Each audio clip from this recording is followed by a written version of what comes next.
L'adressage relatif. Donc l'adressage relatif, finalement, c'est un mode d'adressage que vous allez utiliser très souvent.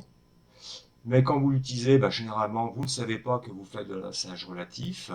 Et puis, vous auriez bien du mal à expliquer comment il fonctionne. Ceci dit, hein, pour coder, généralement, vous l'utilisez et ça se passe très bien et vous n'avez pas besoin d'aller plus loin. Donc finalement, cette explication, elle est plus un peu pour votre culture personnelle, si l'on peut dire. Donc je prends l'exemple de ce petit bout de code assembleur. Donc c'est un code assembleur qui va remplir une zone de mémoire IDATA avec une constante.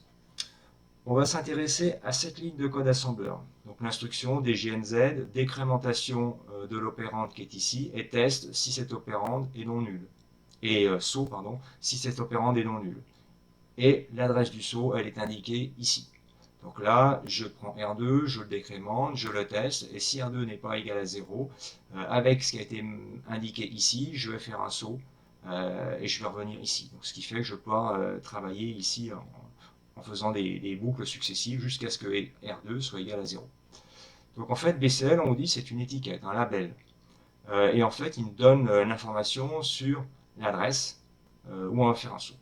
Donc on va se poser la question, c'est là que va intervenir l'adressage relatif, et on va regarder de quelle manière ça a été codé en langage machine.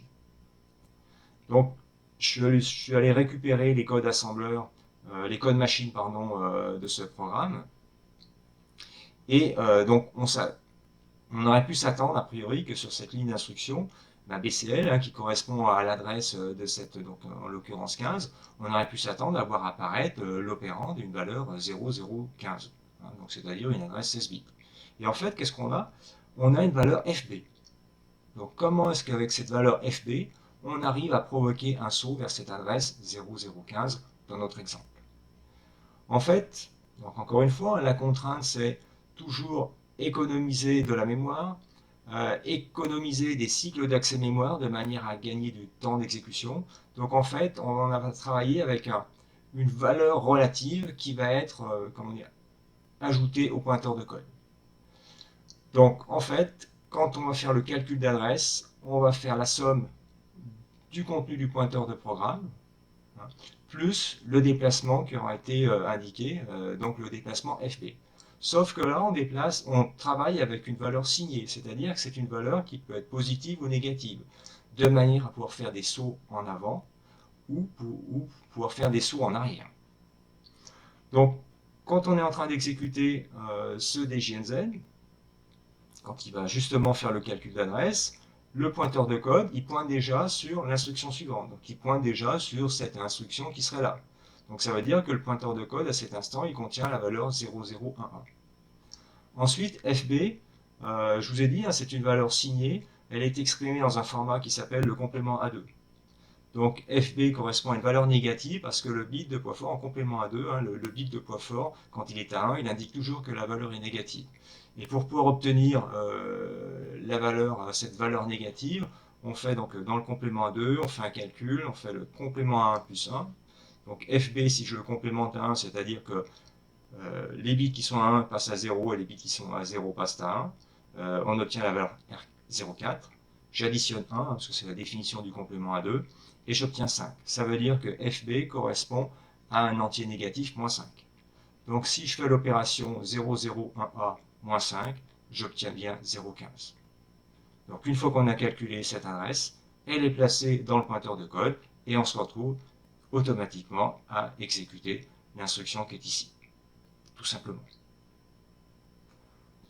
Alors si je jette un coup d'œil en simulation, donc on retrouve le code que j'avais présenté. Alors petite remarque hein, quand même au niveau des labels, un label il se déclare toujours à un moment donné par une chaîne de caractères qui est suivie ensuite de 2 points. Et ce label, une fois qu'il a été en quelque sorte déclaré, on peut l'utiliser bien sûr à plusieurs endroits. Voilà, donc là je vais commencer à exécuter mon code. On regarde dans la zone des assemblées que mon adresse, mon move R040H, il se trouve à l'adresse 3F. On n'a pas les mêmes adresses que dans ce que j'ai présenté précédemment. Donc on va exécuter. Hop. Donc l'adresse où je vais reboucler correspond à l'adresse 43. Et voilà, j'arrive sur mon DJNZ, j'ai bien FB, hein, j'ai toujours la même valeur parce que c'est un saut relatif, hein. Donc là, on n'a pas d'information sur une adresse absolue. Donc on dit simplement, il faut que tu reviennes de 5 cases en arrière. Donc le pointeur de code, quand je vais exécuter cette instruction-là, il va être sur la valeur 48, hein, l'instruction suivante. Donc FB, on a vu que c'était -5, 48 -45, ça va nous permettre de retourner à l'adresse 43. Petite correction, hein, c'est 48 -5, ça permet d'aller à 43. Et d'ailleurs, au niveau du désassemblage, le débugger, il a quand même un certain nombre d'informations et lui, il fait le calcul aussi tout seul dans son coin, ce qui fait que il vous indique, au lieu de vous indiquer la valeur FB, il vous dit bien, je vais faire un saut, enfin je vais retourner à l'adresse 43 et ça correspond à l'étiquette BCL qui avait été définie dans le code assembleur. Voilà, on a terminé notre adressage relatif. Un tout petit dernier chapitre à venir sur l'utilisation des calls et des jumps.